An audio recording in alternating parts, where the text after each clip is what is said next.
Kasi Yung time na nabanggit yun, mamaya, tatanungin ko kasi dahil may isang suspect ng polis na ngungutong nun sa isang Koreano na pinag-order yata ng shoot to kill. Alam mo yung shoot to kill kasi bawal yun sa batas. Pero oras na lumaban sa rule of engagement, wala magagawa otoridad kundi bumaril pabalik, di ba? Kailangan, depende sa investigasyon yun.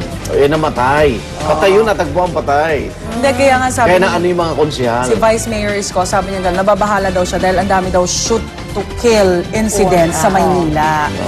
O, eh baka naman... Pulis lang! Mamaya. Good luck. Sana mapagbati mo Come sila. on! Barangay, Yun ikaw na talagang ang barangay. Oo, sana ikaw ang mapagbati. takbuhan. Barangay. Barangay Talakayan. Maganda yung samahan kasi nila dati. Kaya nakagulat din na parang ganun yung nangyari. Wala talaga magkakaibigan sa politika. Oo, walang No permanent. permanent Kasi friends or parang any maglolo yan. enemies. Yeah. Oo. Sakit nga naman, siyempre kay Lolo. Correct. Asa mo ba? Ay, kay tatay. Kay tatay. Sabi ko kasi maglolo eh. Pwede naman na siyang lolo. At ibay na lang natin ang balita. Nueva Vizcaya naman po tayo dito po sa Solano, Nueva Vizcaya. Abot na po sa 52 bata ang sinugod sa ospital matapos malasot dahil sa pagkain ng bunga ng halamang tuba-tuba. Ang mga biktima ay pawang mga estudyante sa grade 2 at grade 4 ng Communal Elementary School. Ayon sa ilang biktima, nagkaiyaan lamang daw sila na tikman ng bunga ng tuba-tuba sa katabing lote ng eskwelahan. Matapos ang ilang sandali, nakaranas na raw sila ng pananakit ng ulo, pagkahilo at pagsusuka. Kusa ng pinutol na may-ari ng lote ang nakalalasong puno matapos niya malaman ang nangyari sa mga bata. Nangako naman ng tulong ang lokal na pamahalaan sa mga biktimang estudyante. Mamaya alamin natin kung paano nga ba nakalalaso ng pagkain ng bunga ng halamang tuba-tuba at isang eksperto ang makakasama natin. At sana makita natin itsura ng tuba-tuba para Iba pang maiwasan. halaman tinitira mga Pilipino. Katuray ba yun? Ay, Pang-hype ba? Nakakalason din. O hindi, in-expose na namin dati pero ayaw ng PIDEA na gawing ano siya. Konti pa lang daw yung insidente na nakakahibe. Talampunay. Talampunay. Oo. Yung St. Joseph's ano? Na marami Bell sa yata, St. Baguio Joseph. ba? O sa... Basta sa mga din? beach resort. Oo. Dinudurog yun. Tapos- Huwag natin turuan. Tapos hinahalo sa sabon, tapos ginagawang bula. ay, hindi. Gumamela! Sorry, nalito. Sorry. So, tala mga kapuso, Nahay ingat ka po kayo sa pagbili naman ng itlog na pula. Ingat daw sa pagbili ng itlog na pula. Ha? Siguraduhin nyo pong walang bitak ang itlog bago nyo bilhin ito.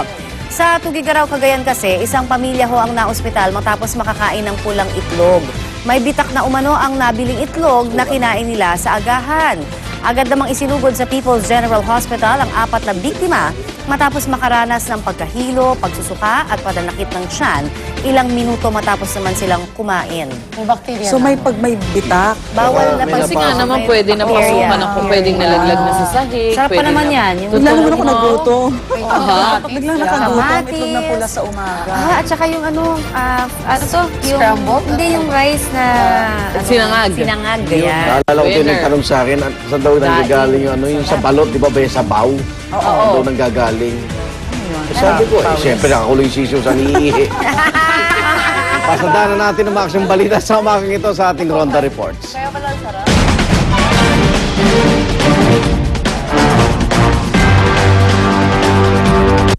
Inabot naman po na maghapon ang pagkapula sa sunog na tumupok sa isang warehouse sa Western Bikutan, Taguig City kahapon ay sa gwardiya ng bodega na Triple Star Packaging Corporation. Mag-alas 9 ng umaga na may naring silang tila pagsabog daw sa loob ng warehouse. Matapos ito ay sinundan na ito ng apoy. Mabilis pong kumalat ang apoy dahil karamihan sa laman ng bodega, mga karton. Wala ring malapit na fire hydrant sa lugar. 5:25 na ng hapon nang idineklarang fire under control ang sunog sa warehouse. Isang fire volunteer ang sugatan at wala naman nasaktan na mga stay-in na empleyado ng bodega. Di mo na nagbigay ng pahayag ang pamunan ng Triple Star Packaging Corporation at inaalam pa saan din ang sunog na abot sa 10 milyong piso ng halaga na mga ari-ariang nasunog. O asan yung sprinkler nyo? Warehouse yan eh. Imbestigahan yan kung gumagana yung kanilang sprinkler. Sa ibang balita, mas mahirapan ngayon ang mga otoridad sa paghanap sa grupo ng Jordanian journalist na kumpirmadong hawak na ng Abu Sayyaf. Sa impormasyong nakarating sa PNP Sulu, iniwalay na raw sina Bakir Abdullah at Tiani sa dalawa niyang kasamahang Pinoy. Itong Sabado lang po nang sabihin ni DILG Secretary Jesse Robredo na ang mga bihag na ang turing nila sa mga grupo ni Tiani mula sa dating nawawala lamang. Ayon sa pulisya, posibleng nagka-interest na rin daw ang Abu Sayyaf kay Tiani lalo pat banyaga siya. Sa ngayon, wala pa rin daw natatanggap na ransom demand ng mga otoridad pero nauna lang sinabi ni Robredo na maninindigan ng gobyerno sa no ransom policy. Nagpunta sina Apiani sa kuta ng Abu Sayyaf para umano makapanayam ang ilang grupo at ilang mga commander doon. Alam ko, wala nang Abu Sayyaf nga eh. Wala na sila. Nawatay na yung mga Retired leader na eh. sila. Parang sabi may bago daw leader. Marami kasi armadong grupo ron. Kailangan bagong Na founding. gumagamit ng pangalang Abu Sayyaf kasi nakapanakot na sa ano, Established na po. Established na, oo, sa terrorist. Kaya Abu Sayyaf, Abu Sayyaf. Kaya maingat dapat yung si Kaber, no, nung nakikipag-ugnay siya dahil, siyempre, pag may sinabi mo, may alam ko kuta ng Abu Sayyaf, pera agad yun. Diba? Tsaka wala naman sinasangko Abu Sayyaf. Basta alam mo ng armadong Wala. grupo, tama na, di ba? Totoo. Don't talk to The terrorists. Kasi strangers. it's either you'll die or they'll get money from you. Yun lang yan. Samantala, pansamantalang nakalaya si dating COMELEC Chairman Benjamin Abalos kahapon para dumalo sa kaarawan ng kanyang apo sa Mandaluyong City. Binigyan ng Pasay City RTC si Abalos ng 2 oras para makauwi sa kanilang bahay. Sa pagdating ni Abalos, mahigpit na yakap ang sumalubong sa kanya mula sa mga mahal sa buhay at taga-suporta. Naging emosyonal ang kanyang apong si Charisse dahil natupad daw ang kanyang birthday wish. Nakasama rin ni Abalos ang inang si Senya na 104 na taong gulang. Ito po ang kauna-unahang pagkakataong nakauwi si Abalos sa loob ng 6 na buwang pagkakakulong sa Southern Police District dahil sa kasong electoral sabotage kaugnay ng 2007 senatorial elections. Agad ding ibinalik si Abalos sa kanyang detention room sa Southern Police District matapos ang itinakdang oras.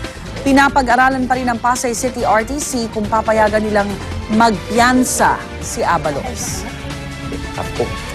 Samantala, ipinagdiwang naman po kahapon ang pista ni San Juan Bautista, kaya naman tulad ng inaasahan, kaliwat kanan ho ang basaan sa iba't ibang lugar. Sa San Juan, maagang naghanda ng balde, tabo at water gun ang mga residente. Maging ang mga truck ng bumbero, present din po sa kanilang Wata Wata Festival.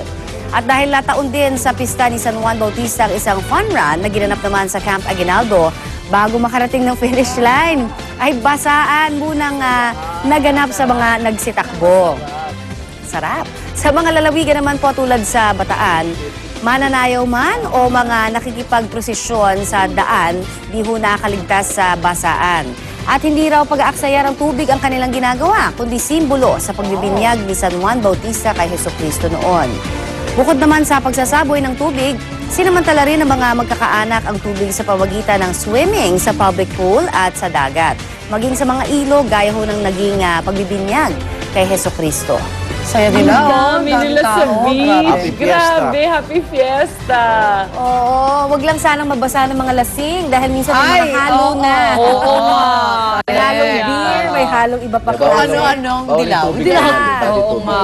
Pero masaya yung mga nag-office kasi dati problema talaga nila yung paano sila papasok pag weekdays eh.